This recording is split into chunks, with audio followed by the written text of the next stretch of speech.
আজকে কোন রাত তুমি কি জানো? বলে না ইয়া রাসূলুল্লাহ জানি না। বলে আজকে হচ্ছে লাইলাতুল নিসফি মিন শাবান, শবে বরাতের রাত। ইন্নাল্লাহা আযজা ওয়া জাল্লা ইয়ানজিলুল লাইলাতান নিসফি মিন শাবান ইলাস সামাঈদ দুনিয়া ফায়াগফিরু লিআকসারি মিন আদাদি শাআরিল গনামি কল। আল্লাহ এত সংখ্যক মানুষকে আজকে মাফ করে দেন যত সংখ্যক বনি কল গোত্রের মধ্যে মেষ আছে, ওই মেষের যত লুম আছে, যত পশম আছে, ওই পশমের চাইতে বেশি গুনাহ আল্লাহ আজকের এই রাতের মধ্যে মাফ করে দেন। সম্মানীয় আমার শ্রদ্ধেয় মুসল্লি বাবারা, যুবক ভাইয়েরা, কচি কাঁচা মাসুম বাচ্চারা, আমি আপনাদেরকে মোবারকবাদ ও সালাম জানাচ্ছি। আসসালামু আলাইকুম ওয়া রাহমাতুল্লাহ। আমরা জানি সপ্তাহের মধ্যে জুমার দিন শ্রেষ্ঠ। জুমার দিনের যে মর্যাদা অন্য দিনে সেটা নেই। জুমার দিন ইমানদারের হজ্জের দিন, গরিবের হজ্জের দিন। জুমার দিন আল্লাহ ওয়ালাদের খুশির দিন। জুমার দিন খুতবা সকলে একত্রিত হয়ে আল্লাহর দরবারে হাজিরা দেওয়ার দিন। জুমার দিনের হাজার লক্ষ কোটি ফজিলত রয়েছে। তবে কোন জুমার দিন শ্রেষ্ঠ? তাহলে বলতে হয় যে জুমার দিনের সাথে শবে বরাত হয়েছে, যে জুমার দিন এবং শবে বরাতের দিন একদিনে হয়েছে, অন্যান্য জুমার থেকে আজকের জুমাটা আলাদা শ্রেষ্ঠত্ব আমার আল্লাহ দান করেছেন শবে বরাতের কারণে। শবে বরাত সব শব্দের অর্থ হচ্ছে রাত। এটা হচ্ছে ফার্সি শব্দ। আমরা যারা বাংলা ব্যাকরণ নিয়ে সামান্যতম পড়াশোনা করেছি তাদের মধ্যেও এটা জানা আছে। বাংলা ব্যাকরণের মধ্যে একটা আছে শব্দ। শব্দ কয়েক প্রকারের, কয়েক ভাগে বিভক্ত। গঠন অনুযায়ী শব্দ তিন প্রকার, অর্থ অনুযায়ী তিন প্রকার, আবার এই শব্দগুলো উৎস অনুসারে পাঁচ প্রকার। তৎসম, অর্ধ তৎসম, তদ্ভব, দেশি, বিদেশি। আমরা যে ভাষায় কথা বলি, বাংলা ভাষার এই শব্দগুলো পাঁচ জায়গা থেকে এসেছে।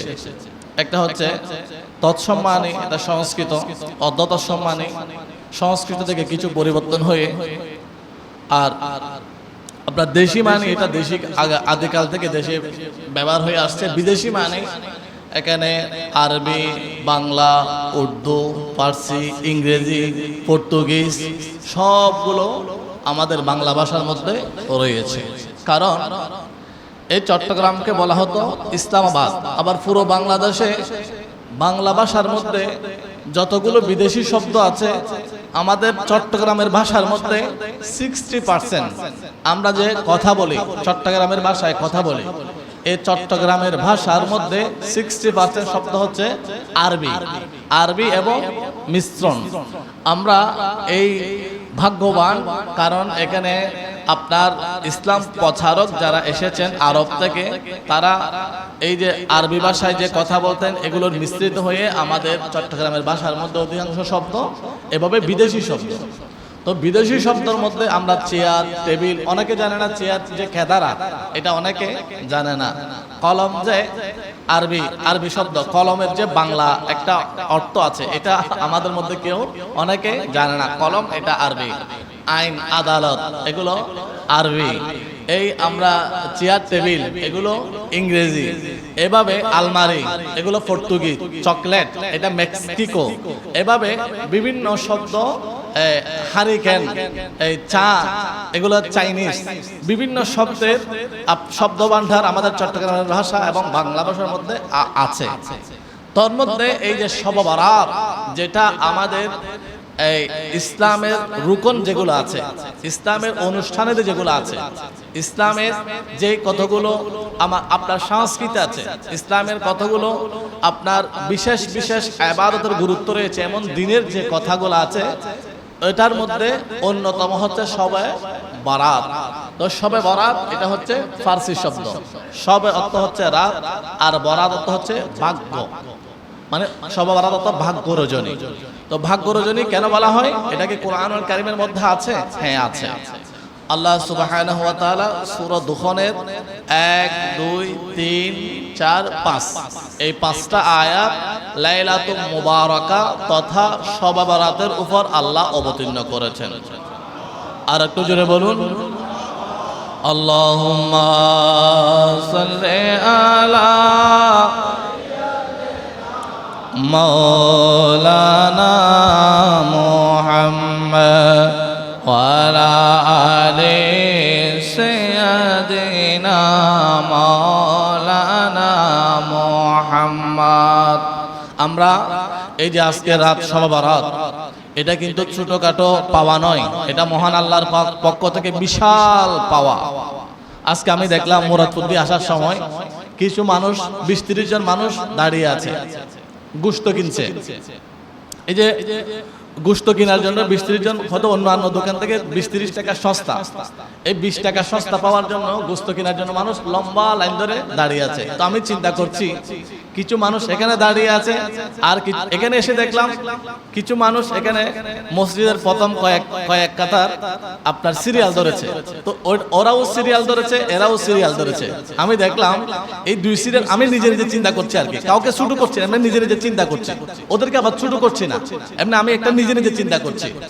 রাসূলুল্লাহ হাদিস শরীফ যারা এভাবে জুমার নামাজের জন্য, শবে বারাতের জন্য এভাবে আগাম প্রস্তুতি নিয়ে মসজিদের মধ্যে আসে, যারা একটি উট কুরবানি করলে যে সওয়াব পাবে, একটি উট কুরবানি করার কারণে যেভাবে জান্নাতে যাবে, একটি উট কুরবানি কবুল হওয়ার কারণে যেভাবে জান্নাতে গিয়ে জান্নাতে অবস্থান করবে, সেইভাবে মসজিদে আগে আসার কারণে আল্লাহ তাআলা তাকে সেই মকাম দান করবেন। তাহলে এক ওয়াক্ত গোশত দিয়ে ভাত খাওয়ার জন্য টাকা দিয়ে কিনে যদি আমাদেরকে লাইন ধরতে হয়, কিন্তু আপনি দেখুন মসজিদে আপনি একটু আসার কারণে, আরে দুনিয়ার গোশত নয়, জান্নাতের হাজার হাজার ফল মূল আপনার জন্য আমার জন্য অপেক্ষা করছে। তো আমরা প্রত্যেকটা কাজ এভাবে করার সময় একটু যদি বুঝে বুঝে করি, আমাদের জীবনটা অনেক সহজ হয়ে যাবে। তো কোরআনুল কারীমের আয়াত, তাহলে আমরা জানবো আজকের এই যে মহান রাত, এটা আল্লাহ তাআলা যে বিশাল একটা অনুগ্রহ আমাদের উপর, ইসলামের মানদণ্ডে শবে বরাত, এই বিষয়ে ইনশাআল্লাহ আমি কথা বলবো। আল্লাহ আমাকে বলার জন্য, আপনাদেরকে শোনার জন্য, আমাদের সবাইকে আমল করার জন্য তৌফিক দান করুন। 1 নম্বর সূরা দুখানের আমি প্রথম আয়াতগুলো তেলাওয়াত করছি। হামিম ওয়াল কিতাবিল মুবিন ইন্না আরসালনাহু ফি লাইলাতিন মুবারাকা ইন্না কুন্না মুনজিরিন ফিহা ইউফরাকু কুল্লু আমরিন হাকীম। আল্লাহু আকবার বলুন তো। এটা হচ্ছে সূরা দুখানের প্রথম অংশের আয়াত। আল্লাহ তাআলা বলেন হামিম, এগুলোকে বলা হয় হুরফে মুকাত্তাআত। এগুলোর অর্থ আল্লাহ এবং তার রাসূল ভালো জানেন। ওয়াল কিতাবিল মুবিন, এই কোরআনটা হচ্ছে স্পষ্ট সুস্পষ্ট কিতাব। এরপর আল্লাহ বলেন ইন্না আনজালনাহু, ইন্না নিশ্চয়, আনজালনা আমি নাযিল করেছি, হুকে, হু মানে কাকে, কোরআনকে, ফি মধ্যে, লাইলাতিন রাতের মধ্যে, মুবারাকা বরকতময় রাত, ইন্না কুন্না মুনজিরিন আমার বান্দাদেরকে ভীতি প্রদর্শনের জন্য যা যা করা দরকার আমি এই রাতের মধ্যে কি অবতীর্ণ করেছি। ফিহা এই রাতের মধ্যে ইউফরাকু ফায়সালা হয়, কুল্লু প্রত্যেক, আমরিন গুরুত্বপূর্ণ বিষয়ে, হাকিম মহান রবের এই যে ফায়সালা, মহাজ্ঞানী মহাপ্রজ্ঞা এই আল্লাহ তাআলার পক্ষ থেকে এই রাতের মধ্যে প্রত্যেক কিছু আল্লাহ ফায়সালা করে থাকেন। ফায়সালা বলতে কে কখন মারা যায়, কার রিজিক কতটুকু, কার হায়াত কতটুকু, আল্লাহ সুবহানাহু ওয়া তাআলা এই রাতে নির্ধারণ করে দিয়ে দেন। তাহলে আমরা জানলাম সূরা দুখানের কোরআনুল কারীমের আয়াত। এখানে বলা হয়েছে আমি নাজিল করেছি কোরআনকে। কোরআন নাজিলের দুইটা পদ্ধতি আছে। একটা পদ্ধতি হচ্ছে আসমান থেকে আল্লাহর নবীর কাছে নাজিল করেছেন, এটা একটা পদ্ধতি। আর একটা পদ্ধতি হচ্ছে লৌহে মাহফুজ থেকে প্রথম আসমানে অবতীর্ণ করেছেন, এটা একটা পদ্ধতি। তো আমরা জানি কুরআনুল কারীম নাজিল হয়েছে শবে কদরের রাতে। আল্লাহ সুবহানাহু ওয়া তাআলা সূরা কদরের মধ্যে সেটা বলেছেন। তবে শবে কদরের রাতে আসমান থেকে আসমান থেকে নবী করিম সাল্লাল্লাহু আলাইহি ওয়াসাল্লামের কাছে অবতীর্ণ হয়েছেন। কোরআন নাজিলের আরেকটা পদ্ধতি আছে, সেটা হচ্ছে লৌহে মাহফুজ থেকে আপনার এই প্রথম আসমানে। একটা হচ্ছে আনজাল আর একটা হচ্ছে তনজিল। তনজিল মানে আপনার একত্রে নাজিল হওয়া, আর আনজাল মানে আনজাল না মানে আপনার স্টেপ বাই স্টেপ নাজিল করা। তো কোরআন নাজিলের দুইটা পদ্ধতি, একটা শবে কদরের রাতে হয়েছে আর একটা শবে বরাতের রাতে হয়েছে। জোরে বলি। তাহলে এটা এমন একটা রাত যে রাতের সাথে কিসের সম্পর্ক? কোরআনুল কারীমের সম্পর্ক। আমরা কোরআনুল কারীমের আয়াত শুনলাম, এবার আমরা শুনবো হাদিস শরীফ। এখানে রাসূলুল্লাহ সাল্লাল্লাহু আলাইহি ওয়াসাল্লাম এই আয়াতের ব্যাখ্যার মধ্যে লাইলাতুম মুবারাকা, লাইলাতুম মুবারাকা মানে বরকতময় রাত। বরকতময় রাত মানে কাকে বুঝিয়েছেন? রাসূলুল্লাহ সাল্লাল্লাহু আলাইহি ওয়াসাল্লাম বলেন হিয়া লাইলাতুন নিসফি মিন শাবান। এখানে লাইলাতুম মুবারাকা মানে শাবানের 14 তারিখ দিবাগত রাতকে বোঝানো হয়েছে। তাহলে আমরা আমাদের খুতবার এই 5 মিনিটের মধ্যে আমরা কোরআনুল কারীমের একটা আয়াত দিয়ে জানলাম শবে বরাতের অস্তিত্ব কোথায়? কোরআনে। সবাই বলবেন শবে বরাতের অস্তিত্ব কোথায়? কোরআনে। আমরা জানি আমাদের দেশে বিভিন্ন বস্তু, মূল্যবান বস্তু চুরি হয়। মোবাইল, স্বর্ণ, টাকা পয়সা চুরি হয়। এগুলো মূল্যবান। এগুলোর চাইতে একজন ইমানদারের কাছে মূল্যবান হচ্ছে তার ঈমান, তার আমল। এখন আমরা অন্যান্য সময় এটা কম শুনেছি, এখন বেশি শোনা যাচ্ছে। এই যে শবে বরাত আমাদের কাছ থেকে চুরি করে নিয়ে যাওয়ার একটা চক্রান্ত হচ্ছে। এই যে আমি বললাম, আপনারা শত শত হাজার হাজার মানুষ শুনেছেন, আমার কথাগুলো রেকর্ড হয়েছে, আমার সামনে রেফারেন্সও আছে, আমি রেফারেন্সও দিয়েছি কোরআনুল কারীম থেকে। সেই কোরআনুল কারীম আমার কাছে আছে, হাফেজদের সিনার ভিতরে আছে, প্রত্যেকের ঘরে ঘরে আছে। এই কোরআনুল কারীম খুলে দেখার সাথে সাথে এখানে লাইলাতুল মুবারাকা শব্দটা থাকবে। প্রত্যেকের কোরআনের মধ্যে লাইলাতুল মুবারাকা শব্দটা আছে, রাসূলুল্লাহর হাদিস শরীফ আছে। কিন্তু প্রত্যেকে এই যে শবে বরাত যে আল্লাহর পক্ষ থেকে বিশাল একটা স্পেশাল অনুগ্রহ, এটা মানতে নারাজ। এমন কি আমরা ওগুলো বলবো না, আমরা বলবো জাস্ট আমরা এটা কিভাবে এটার মাধ্যমে ফায়দা হাসিল করবো। তবে এগুলো কেন বলছি? কারণ আমি যদি সতর্ক না হই, আমার আপনার মূল্যবান জিনিস চুরি হয়ে যায়, আমরা বলতে পারি না। এই যে আপনি যদি না জানি, কেউ যদি বলে আমার চাইতে লম্বা দাড়ি, লম্বা টুপি, আপনার লম্বা আবা, বেশি subscribe, 1 million 2 million 3 million subscribe আছে, এরকম ইউটিউব থেকে কোনো মানুষ যদি বক্তব্য শুনে বলে না 5 লক্ষ মানুষ সাবস্ক্রাইব, এটা নিশ্চয় বড় উজু।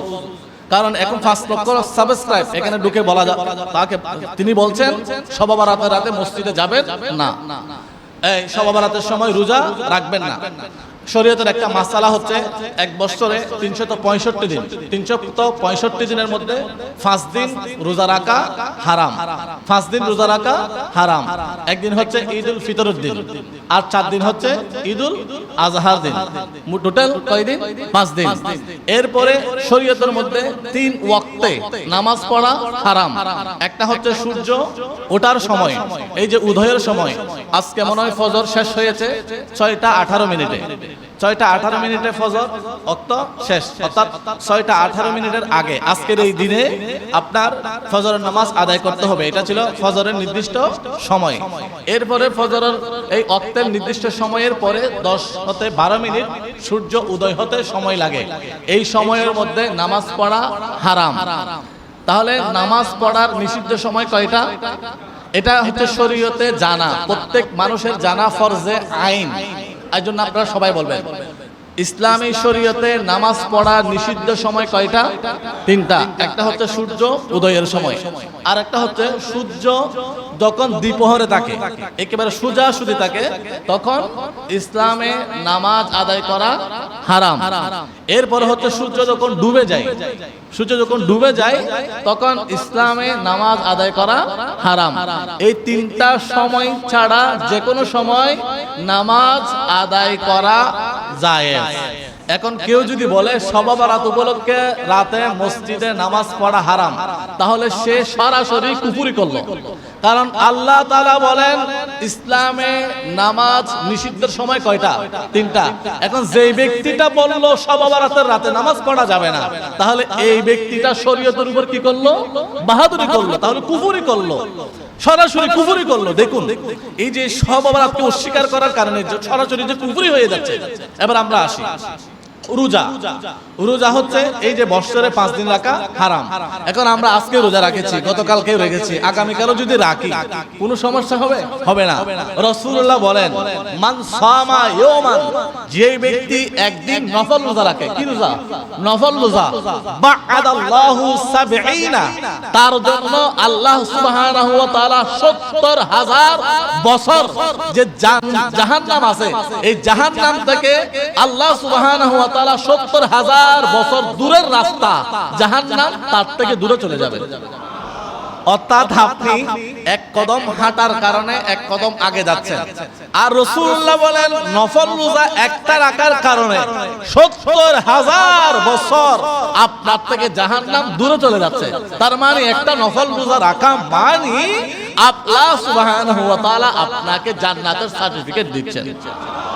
এখন আমরা নফল রোজা রাখলাম, নবীজি বললেন একটি নফল রোজা রাখার কারণে 70,000 বছর জাহান্নাম দূরে চলে যায়। এখন এটা রাসূলুল্লাহর হাদিস। এখন কেউ যদি বলে শবে বরাত উপলক্ষে রোজা রাখা যাবে না, তাহলে সরাসরি রাসূলুল্লাহর হাদিসকে অস্বীকার করলো। আল্লাহ সুবহানাহু ওয়া তাআলা আমাদের ঈমান, আমল, আকীদাকে হেফাজত করুন। এবার আসুন তাহলে লাইলাতুল মুবারাক আমরা কোরআনুল কারীমের মাধ্যমে জানলাম। এরপরে এই কোরআনুল কারীমের আয়াতের মধ্যে বিশ্ববিখ্যাত যেগুলো তাফসীর আছে, এই তাফসীর থেকে আমি কয়েকটা তাফসীরের কথা আপনাদেরকে কোট করছি। একটা হচ্ছে রুহুল বায়ান।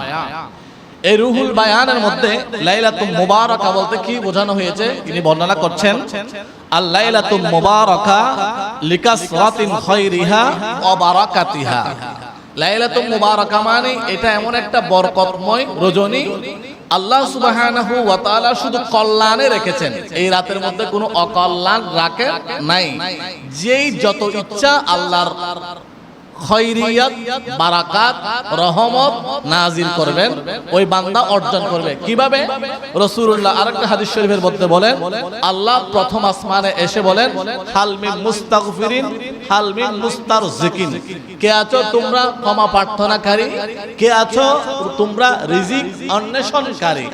যখন আল্লাহ তাআলা এভাবে আহ্বান করেন আর বান্দা যখন ইবাদত করে আল্লাহর কাছে চায়, আল্লাহ সুবহানাহু ওয়া তাআলা বান্দার জীবনের গুনাহ মাফ করে দিয়ে বান্দা যদি রিজিক চায় রিজিক দেয়, বান্দা যেটা চান আল্লাহ সুবহানাহু ওয়া তাআলা সেটা দান করেন।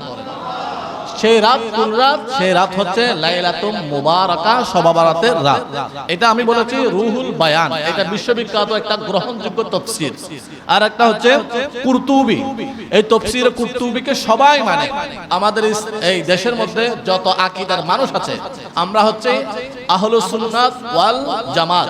আমাদের আকীদা হচ্ছে আহলুস সুন্নাত ওয়াল জামাত। আমাদের আকীদা এবং অন্যান্য আকীদার যারা আছে সবাই এই তাফসীর মানে।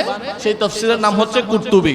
এই কুরতুবীর মধ্যে ইমাম কুরতুবী কোট করেছেন ইউহকুমুল্লাহু আমরাদ দুনিয়া, একজন মানুষের এক বছরের যত বাজেট আছে, হায়াতের বাজেট, রিজিকের বাজেট, সম্মানের বাজেট, বেইজ্জতির বাজেট, যত বাজেট আছে সব বাজেটগুলো আল্লাহ সুবহানাহু ওয়া তাআলা এই লাইলাতুল মুবারাকা শবে বরাতের রাতে করে থাকেন। তাফসীরে কুরতুবী। এরপর হচ্ছে তাবরানী। তাবরানী শরীফ আল্লাহ সুবহানাহু ওয়া তাআলার প্যারা হাবিব বলেন ওমাই ইউলিদু ওমাই ইউইজ্জু ওমাই ইউদিল্লু ওয়াসাইরা উমুরুস সানা, কে জন্মগ্রহণ করবে, কে ইন্তেকাল করবে, কে ইজ্জত পাবে, কে বেইজ্জত পাবে, সবগুলো আল্লাহ সুবহানাহু ওয়া তাআলা লিপিবদ্ধ করেন কখন? এই শবে বরাতের রাতে। তাবরানী শরীফ। এরপর হচ্ছে ইবনে হিব্বান, আমি খুব দ্রুত বলছি একটা একটা।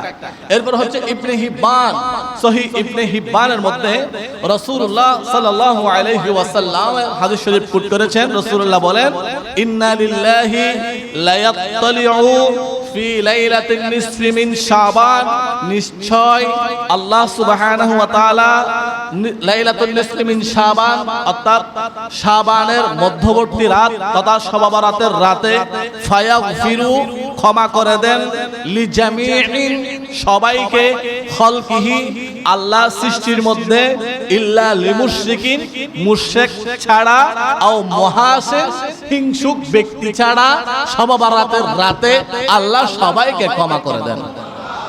এটা ছিল ইবনে হিব্বানের মধ্যে। এভাবে বাজ্জারের মধ্যে রাসূলুল্লাহ হাদিস শরীফ কোট করা হয়েছে। রাসূলুল্লাহ বলেন, ইযা কানাল লাইলাতুন নিসফি মিন শাবান, যখন শবে বরাতের রাত আসে, তাবারাকা ওয়া তাআলা ইলাস সামাঈদ দুনিয়া ফায়াগফিরু লিইবাদিহি, আল্লাহ সুবহানাহু ওয়া তাআলা ওই সমস্ত বান্দাদেরকে ক্ষমা করে দেন যেই সমস্ত বান্দারা আরেকজন ভাইকে ঘৃণা করেন না, যার অন্তরের মধ্যে ঘৃণা নাই, হিংসা নাই, ওই সমস্ত বান্দাকে কোনো ইবাদত না করলেও আল্লাহ এই রাতের মধ্যে ক্ষমা করে দেন। নামাজি হওয়া সহজ, হাজি হওয়া সহজ, মুফতি মুহাদ্দিস হওয়া সহজ, কিন্তু হিংসা মুক্ত হওয়া সহজ নয়। নামাজি হওয়ার আগে, রোজাদার হওয়ার আগে, ইবাদত বندگی করার আগে হিংসা মুক্ত হওয়ার জন্য চেষ্টা করবেন। কারণ হিংসা নিয়ে নামাজি হলে, হিংসা নিয়ে ফরজগার হলে, হিংসা নিয়ে আপনি যত বড় মানুষ হন না কেন, যত বেশি ইবাদত করেন না কেন, রাসূলুল্লাহ সাল্লাল্লাহু আলাইহি ওয়াসাল্লাম বলেন, বিশাল একটা পাহাড়ের মধ্যে যদি আগুন দেওয়া হয়, আগুন দেওয়া হয় এক ফোঁটা আগুন বিশাল পাহাড়কে সারকার করে দেয়। বান্দারে, তোমার অন্তরের মধ্যে যদি এক ফোঁটা পরিমাণ, তিল পরিমাণ যদি হিংসা থাকে, এই হিংসা নিয়ে যদি নামাজ পড়ো, রোজা রাখো, হজ করো, যাকাত দাও, তোমার সমস্ত ইবাদতকে এই হিংসা ধ্বংস করে দেবে। এজন্য নামাজি হওয়ার আগে, রোজাদার হওয়ার আগে, হাজি হওয়ার আগে, গাজী হওয়ার আগে, সব ইবাদত করার আগে আমাদের মনে রাখতে হবে হিংসা নিয়ে কোনো ইবাদত হয় না। হিংসা যারা ছাড়তে পারবে তাদের জন্য ইবাদত, আর যারা হিংসা নিয়ে ইবাদত করবে এদের ইবাদতগুলো আল্লাহ তাআলার প্রিয় হাবিব বলেন এগুলো জেলে পুড়ে ছারকার করে দিবেন। এই আমল নিয়ে আপনি যেতে পারবেন না। একজন মানুষ রোজা রাখলো, হজ করলো, যাকাত দিল, সদকা দিল, কবরে গেল, দেখা গেল তার জন্য জাহান্নামের ফেরেশতারা চলে আসছে। এই ব্যক্তিরা বলবেন, আল্লাহ রোজা রেখেছি, হজ করেছি, যাকাত দিয়েছি, আমি এটা করেছি, ওটা করেছি, এতগুলো মানুষের মুখে হাসি ফুটিয়েছি, নেতা ছিলাম, এত বড় কর্মী ছিলাম, এতগুলো আমল করার পরেও আপনি আজকে আমাকে জাহান্নামে দিচ্ছেন। আল্লাহ তাআলা আল্লাহ তাআলা বলবেন, হে আমার বান্দা, তুমি এতগুলো ইবাদত করেছো ঠিক আছে, কিন্তু আমি আল্লাহ তো বলেছি, আমার প্রিয় হাবিব তো বলেছে, ইন্নাল হাসাদা ইয়াকুলুল হাসানাতু কামা তাকুলুন নারাল খাতাবা।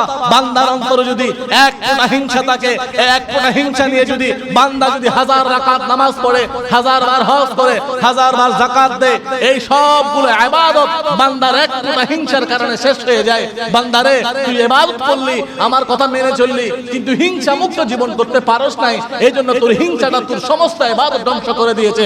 আজকে তোর জন্য জাহান্নাম নির্ধারিত আমি আল্লাহ করেছি। জোরে বলি নাউজুবিল্লাহ।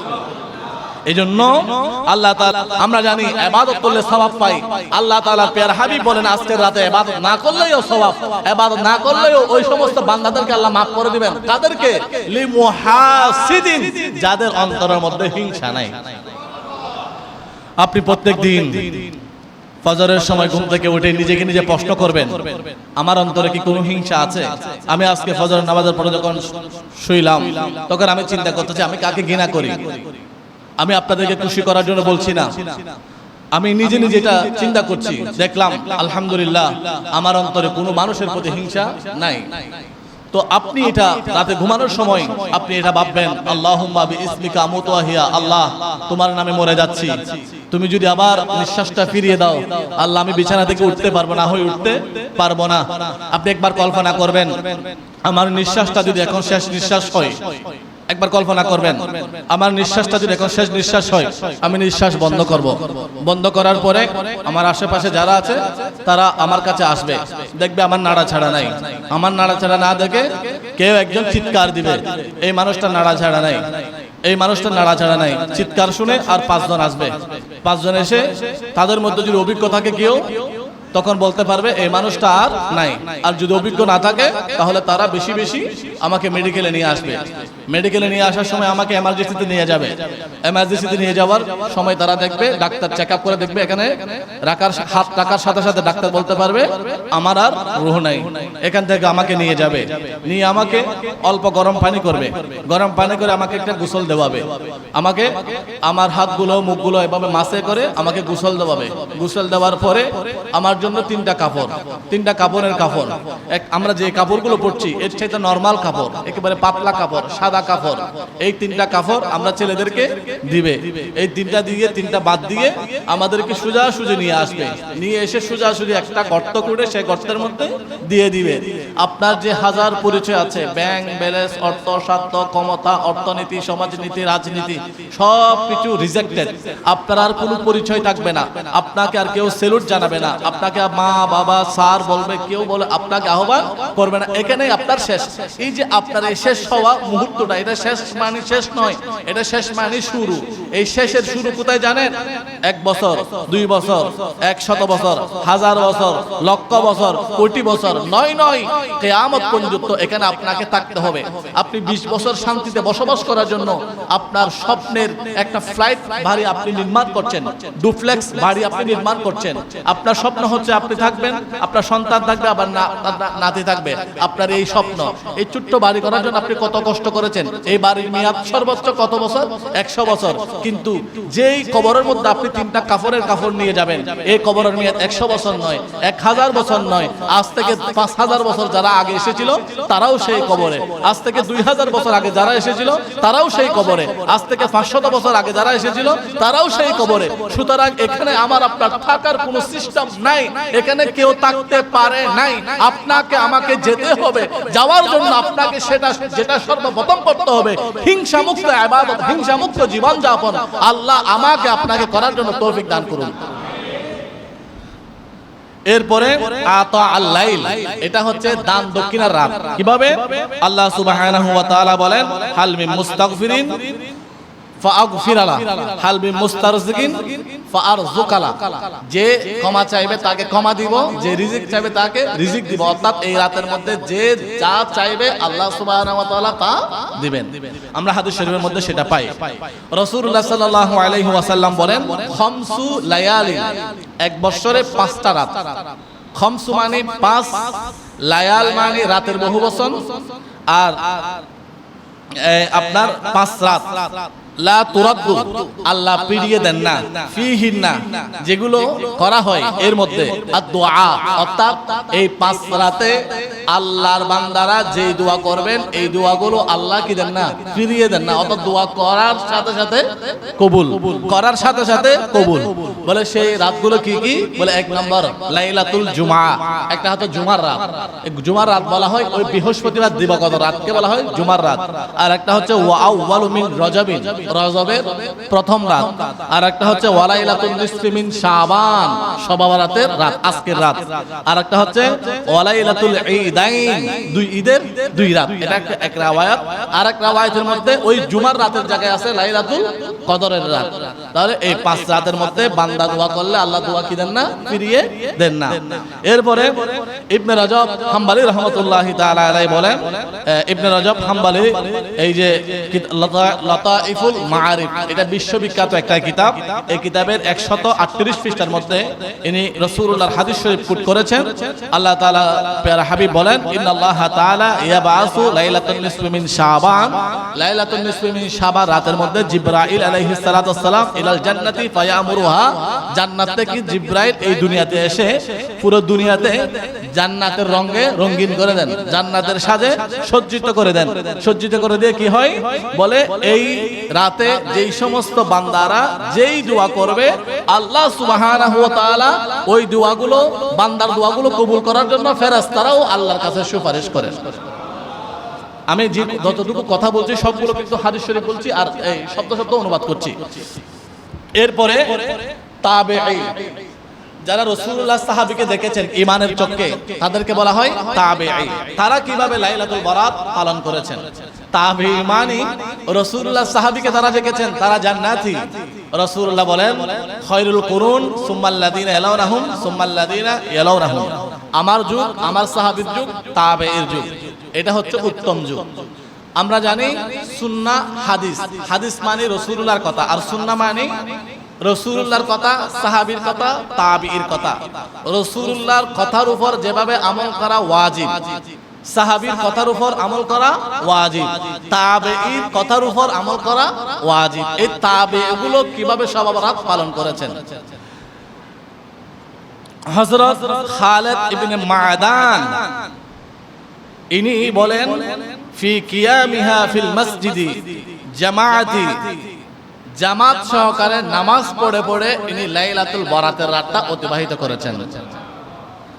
আতা ইবনে ইয়াসার ইনিও তাবেঈ, ইনি বলেন মা মিন লাইলাতিন বা'দা লাইলাতিল কদরি আফজালু মিনাল্লাহ, শবে কদরের পরে সর্বোত্তম রাত হচ্ছে শবে বরাতের রাত। ইয়ানজিলুল্লাহ ইলা সামাঈদ দুনিয়া, এই রাতের মধ্যে আল্লাহ রহমত বর্ষণ করেন। এই রহমত নেবার জন্য আমরা সবাই রাত থেকে ইবাদত করি।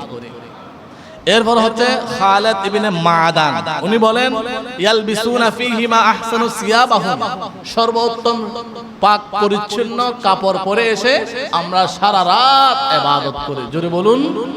এভাবে অনেক তাবী আমি কয়েকটা আপনাদের সম্মুখে উপস্থাপন করলাম। তাহলে আমরা জানলাম কোরআনুল কারীমের মধ্যে শবে বরাতের অস্তিত্ব এবং রাসূলুল্লাহ সাল্লাল্লাহু আলাইহি ওয়াসাল্লামের হাদিসে এবং তাবেঈরা কিভাবে পালন করেছেন। এখন শেষ পয়েন্ট, হযরত ঈসা রূহুল্লাহ একদিন সফর করছিলেন। সফর করার সময় নবী রাসূলুল্লাহ সফর করার সময় বিভিন্ন মুজিজা দেখতে পান। ঈসা রূহুল্লাহ উনি দেখতে পেলেন একটা সুন্দর পাথর। ওই পাথরটা এতই চাকচিক্য, এতই সুন্দর, অন্যান্য পাথরের মতো নন। হযরত ঈসা রূহুল্লাহ এবার আল্লাহ তাআলার কাছে আবেদন জানালেন, আল্লাহ রে, এমন সুন্দর পাথর আমি আর দেখি নাই, এমন সুন্দর পাথর কোথায় থেকে আসলো? আল্লাহ তাআলা ঈসা রূহুল্লাহকে বলেন, হে ঈসা রূহুল্লাহ, তুমি পাথর দেখে আশ্চর্য হয়ে যাচ্ছ, তুমি এই পাথরের মধ্যে হাত রেখে দেখো, এর চাইতে বড় আশ্চর্যজনক পাথরের ভিতরের মধ্যে আছে। সুবহানাল্লাহ বলুন তো। এবার ঈসা রূহুল্লাহ হাত রাখলেন, হাত রাখার সাথে সাথে পাথরের মধ্য থেকে একজন আল্লাহওয়ালা বুজুর্গ ব্যক্তি বাহির হয়ে গেল। এবার ঈসা রূহুল্লাহ বলেন, এই পাথরের মধ্যে আপনি জীবিত কিভাবে আছেন? বলে আল্লাহর হুকুমে আছি। বলে আপনি কত বছর যাবত এখানে আছেন? বলে আমি এখানে 1000 বছর আছি এই পাথরের মধ্যে। বলে আমি সারাক্ষণ তাসবিহ পড়ি, তাহলিল পড়ি, আল্লাহর প্রশংসা করি। আমার মা আমার জন্য দোয়া করেছিল আমি যেন নির্ভয়ে নির্ভেজালে নিশ্চুপ জায়গায় ইবাদত করতে পারি। আমার মায়ের দোয়া আল্লাহ কবুল করেছেন, এই জন্য আমি এই পাথরের মধ্যে আজকে 1000 বছর যাবত ইবাদত করছি। ঈসা রূহুল্লাহ আশ্চর্য হয়ে গেলেন। আশ্চর্য হয়ে যাওয়ার পরে আল্লাহ তাআলা ওহী পাঠালেন, ও ঈসা, তুমি জানতে চাচ্ছ এর চাইতে মর্যাদাবান কোন ব্যক্তি আসেনি? বলে হ্যাঁ, অবশ্যই আছে।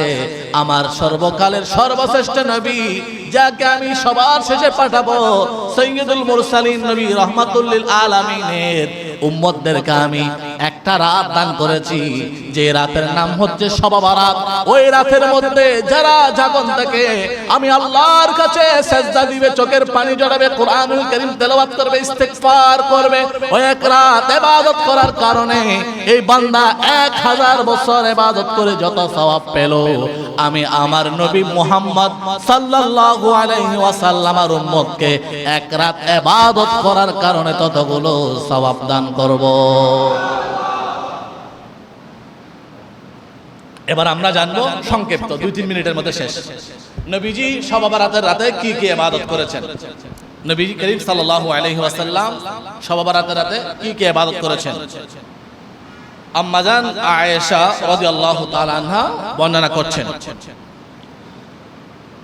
আমি আমার বিছানার মধ্যে নবী রাহমাতুল লিল আলামিনকে আমি তালাশ করছিলাম, পাচ্ছিলাম না।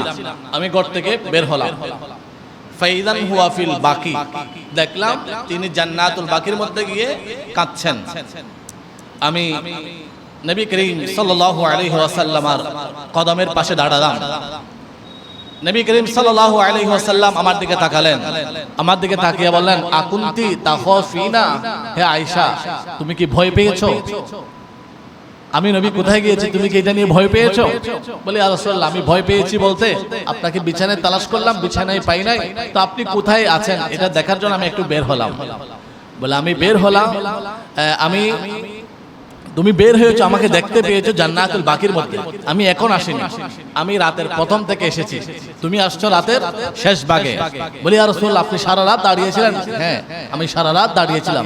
বলি ইয়া রাসূলুল্লাহ, আপনি কেন আপনি দাঁড়িয়েছিলেন? বলেন আজকে কোন রাত তুমি কি জানো? বলে না ইয়া রাসূলুল্লাহ, জানি না।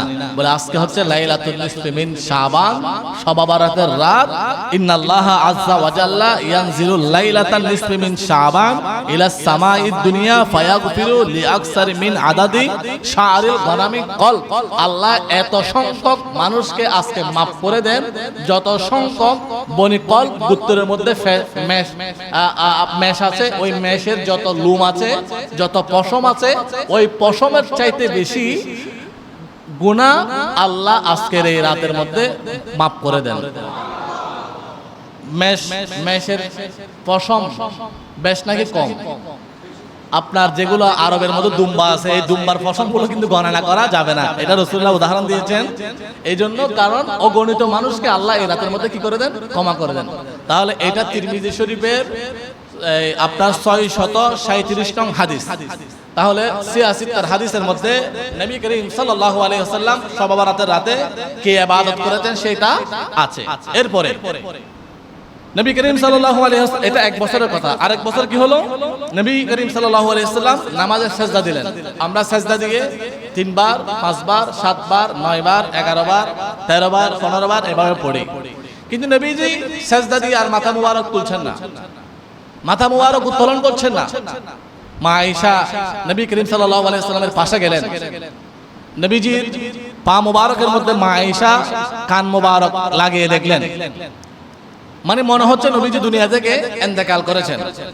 এভাবে যখন নাড়াচাড়া করছেন, কিছুক্ষণ পরে নবীজি সালাম ফিরালেন, মাথা মুবারক ফালাম্মা রাফা রাসাহু, মাথা মুবারক উত্তোলন করলেন। এ আয়েশা কি হলো, তুমি এমন করছো কেন? বলি ইয়া রাসূলুল্লাহ, আপনি ফাআত ওয়ালা সুজুদ, এত লম্বা সিজদা দিলেন, আমি মনে করছি হাতটা কুবিদা, আপনি ইন্তেকাল করেছেন, কারণ আপনার কোনো নাড়াচাড়া নাই, আপনার মরা মানুষের মতো। ইয়া রাসূলুল্লাহ, এমন লম্বা সিজদা দিলেন, আমি মনে করছি হাতটা কুবিদা, আপনি ইন্তেকাল করেছেন, এজন্য আপনাকে একটু নেড়ে দেখলাম। বলে তুমি কি জানো না আজকে কোন রাত? বলে কোন রাত? বলে আজকে হচ্ছে লাইলাতুল নিসফি মিন শাবান। আর একটু জোরে বলুন। বলে আজকের এই রাতে আমি নবী দীর্ঘ সিজদা দিয়ে আল্লাহর কাছে নামাজ আদায় করছি। তাহলে নবীজি শবে বরাতের রাতে কি করেছেন? এটা কি ছিল? নফল নামাজ আদায় করেছেন দীর্ঘ সিজদা দিয়ে।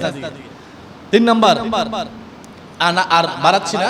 তাহলে এভাবে সিজদা, জিয়ারত, তাসবিহ, তাহলিল নবী করিম সাল্লাল্লাহু আলাইহি ওয়াসাল্লাম ইবাদত করেছেন। এরপরে নবীজি আর কি কি ইবাদত করেছেন, এইরকম আরো 10টা ইবাদতের কথা ইনশাআল্লাহ আজকে রাতে বলবো। বেশি না, 10-15 মিনিটের মধ্যে বলবো। একটা শুধু ইবাদত, কি কি ইবাদত করেছেন 3টা এখানে বলেছি, আর 10টা কোথায় বলবো? রাতে। তাহলে লাস্ট আমাদের প্রতিজ্ঞা, আমরা যে আজকে আলোচনা হলো, আমাদের মিম্বারে খুতবা হলো, এই মিম্বারের খুতবার শিরোনাম ছিল ইসলামী শরীয়তের মানদণ্ডে শবে বারাত। আমরা শবে বারাত এটা কোথায় থেকে আসলো, শব্দগত অর্থগত বিশ্লেষণ করেছি। কুরআনুল কারীমের কোন সূরায় কিভাবে আল্লাহ তাআলা বলেছেন সেটা আমরা বলেছি।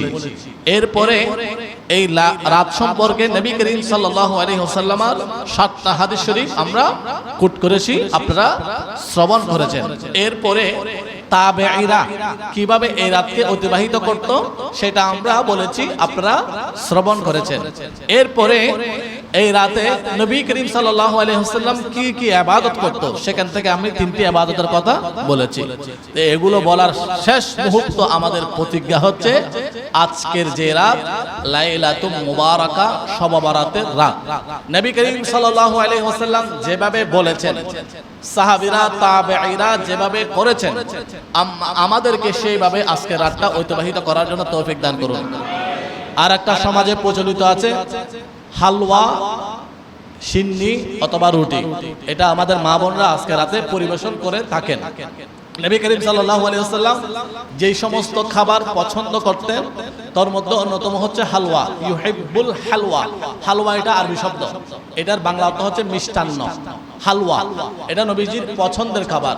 তো আমার আপনার আপনার আপনার ভাইয়ের মেয়ের বিবাহতে আপনি হাজার রকমের খাবার পরিবেশন করছেন, কোনো ফতোয়া নাই। আপনি রমজান উপলক্ষে সোনামুড়ি খাচ্ছেন, জিলাপি খাচ্ছেন, কোনো ফতোয়া নাই। সবার রাতে আপনি হালুয়া খেলে ফতোয়া দিয়ে দিলেন, এটা ফুজা। এটা কি রকম মূর্খতা? আপনি সোনামুড়ি দিয়ে ইফতার করেন না? তো কেউ কি ফতোয়া দেয় সোনামুড়ি দিয়ে ইফতার করা যাবে না? আপনি সৌদি আরব যাবেন, সোনামুড়ি খুঁজতে খুঁজতে আপনি এক মার্কেট থেকে 2 মার্কেট 3 মার্কেটে যাবেন, সোনামুড়ি কোথায় পাবেন না। তো সোনামুড়ি দিয়ে আমরা বাঙালিরা ইফতার করি না? তো এটা কি খাবারটা কি হারাম হয়ে গেল? হিন্দুদের পূজা হয়ে গেল, হিন্দুদের মূর্তি পূজা, নাউজুবিল্লাহ, এগুলো হয়ে গেল। এটা একটা মিষ্টান্ন, এটা পবিত্র খাবার। আমরা সবার রাতে ফাতিহা দিয়ে খাই, সমস্যা কোথায়? যেই ফতোয়ার আলোকে সবার রাতের হালুয়া খাওয়া যাবে না, সেই ফতোয়ার আলোকে সেহরির মধ্যে গোশত খাওয়া যাবে না, সোনামুড়ি খাওয়া যাবে না। তাহলে আল্লাহর নবীর কাছে প্রশ্ন করা হলো, আইয়ুল ইসলামা খায়রুন, ইসলামের মধ্যে সর্বোত্তম কাজ কোনগুলা? বলে তুতিউমুত তাআম, মানুষকে খাবার খাওয়ানো, এটা হচ্ছে সর্বোত্তম কাজ। অতুকরিউস সালাম, মানুষকে সালাম দেওয়া, এটা সর্বোত্তম কাজ। ওয়াক্ত মতো নামাজ পড়া, এটা সর্বোত্তম কাজ। সে সর্বোত্তম কাজ বলেছেন, তার মধ্যে একটা হচ্ছে হালুয়া। এটা আমরা খাবার পরিবেশন করি, ফাতিহা দিই, এটা কোনো ইসলামের দৃষ্টিতে কোনো বাধা নাই। কিন্তু আপনি ইউটিউবে চার্জ দিয়ে দেখবেন, যাদের সাবস্ক্রাইব বেশি তারা বলে দিচ্ছে এটা হারাম হারাম হারাম। এই হারামের একবারে আপনার সর্বত্র ঘৃণা প্রদর্শন করে আপনি আরো বেশি বেশি হালুয়া যারা খায় না করে, বেশি করে রান্না করে, আমার বাসার সামনে যারা ছিল, যারা থাকে, আমি সবাইকে পরিবেশন করি। যত ফতোয়া বেশি দিবে তত ইবাদত বেশি করবেন, যত বিরুদ্ধে বলবে তত বেশি করবেন। এটা হচ্ছে আমাদের প্রতিবাদ।